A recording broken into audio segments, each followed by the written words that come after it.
Hello കൂട്ടുകാരെ, ഇന്ന് മിറാജ് എന്ന് പറയുന്ന സിനിമ, മിറാഷ് എന്ന് പറയുന്ന മലയാള സിനിമ കണ്ടിറങ്ങിയിരിക്കുകയാണ്. അതിൻ്റെ റിവ്യൂ ആണ് ഞാൻ പറയാൻ പോകുന്നത്. ജിത്തു ജോസഫിൻ്റെ പടമാണ്. ഒന്നാമത് രണ്ട് പടം കൃത്യമായിട്ട് പറഞ്ഞാൽ വളരെ മോശം സിനിമ. പിന്നെ ഈ ട്വിസ്റ്റ് എന്ന് പറയുന്നത് ആൾക്കാരെ ആക്കലല്ല, മനസ്സിലായോ? ട്വിസ്റ്റ് എന്ന് പറയുന്നത് ആൾക്കാരെ ആക്കലല്ല. എല്ലാം നമുക്കൊരു ഇതറിയാം. പണ്ട് ഒരു പൃഥ്വിരാജിൻ്റെ ഒരു ട്രെൻഡ് ഉണ്ടായിരുന്നു.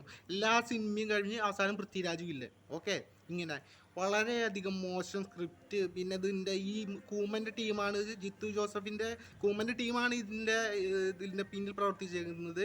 ഒന്ന് രണ്ട് പേരൊക്കെ ചേർന്നാണ് കഥയൊക്കെ എഴുതിയേക്കുന്നത്. എന്ത് അലമ്പ് സിനിമയാണെന്നറിയോ ഈ പടം എന്ന് പറയുന്നത്.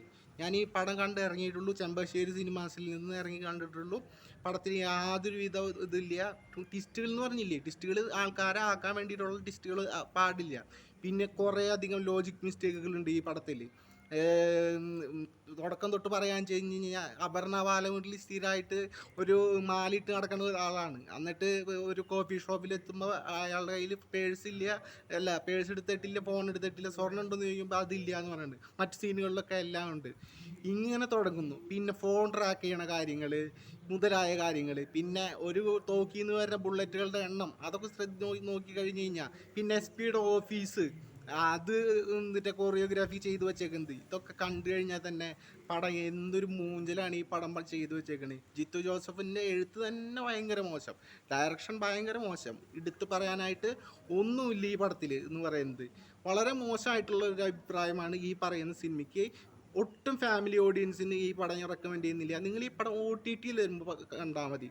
അപ്പോഴും നിങ്ങൾക്ക് ഈ പറയുന്ന പടം ഇഷ്ടാവില്ല. ഓക്കെ, അപ്പോൾ ഇതാണ് ഈ പടത്തിൻ്റെ ഉള്ള കാര്യം എന്ന് പറയുന്നത്. ഇതിൻ്റെ ഒരു വർക്കിങ്ങോ ടെക്നിക്കലോ ആങ്ങളോ ഒന്നും തന്നെ ഒരു രസമില്ല. വളരെ മോശം എന്നാണ് എൻ്റെ അഭിപ്രായമുള്ള പടം. ഇത് കണ്ടിറങ്ങിയ ആൾക്കാരുടെ തന്നെ പറയുന്നുണ്ട് എന്തുറ്റാണ് ഈ പടം എന്ന് പറയുന്നത്. അതുകൊണ്ട് നമുക്കറിയാം, ഓരോരുത്തരുടെ കാര്യങ്ങൾ നമുക്കറിയാം. പിന്നെ എന്തൊക്കെ വെച്ചിട്ടാണ് നിങ്ങൾ ഈ പടം എടുക്കുന്നത്. ഇനി ജിത്തു ജോസഫ് ദൃശ്യം 3 എടുക്കാൻ പോകുന്നുണ്ട്. ഇങ്ങനെയാണ് എടുക്കണമെന്നുണ്ടെങ്കിൽ ആ പടവും ഏകദേശം അലമ്പാവും.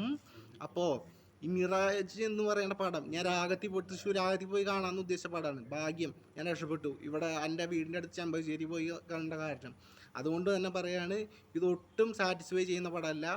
വെറുതെ ഇങ്ങനെ കണ്ടിരുന്ന് ബോറടിക്കാമെന്നുള്ളതാണ്. ഇടയ്ക്കിടയ്ക്ക് ടിസ്റ്റുകൾ, അതാണ് പറയുന്നത്. ടിസ്റ്റുകൾ എന്ന് പറയുന്നത് ആൾക്കാരെ മൂഞ്ചിക്കാനുള്ള ടിസ്റ്റുകളാവരുത്. ഒരു കഥ പറയുമ്പോൾ ആസിഫ് അലിയുടെ കൂമൻ കുറച്ചും കൂടി ബെറ്ററുണ്ട് ഈ പടം. ഇത് വളരെ മോശം സിനിമയാണ്.